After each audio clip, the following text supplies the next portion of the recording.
Photo लिया, photo इधर दिखाओ, पहले डिलीट करो। आपके पास लेडीज पुलिस नहीं है और मैं आपसे खुद बोल रही हूँ मुझे लेडीज पुलिस चाहिए, तो आपके पास लेडीज पुलिस क्यों नहीं है?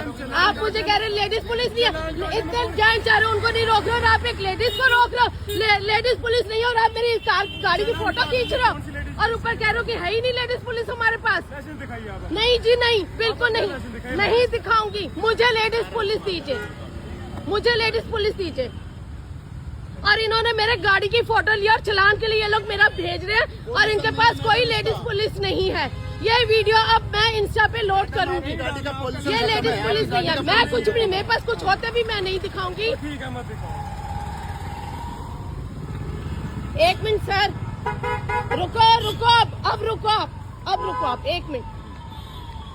मैडम आपकी गाड़ी का पोल्यूशन नहीं है और इनके पास कोई लेडीज पुलिस नहीं है और इन्होंने मुझ लेडीज को अकेले रोका है यहाँ पर। इतनी गाड़ियां जा रही है और इनको और कोई गाड़ी नहीं नजर आई।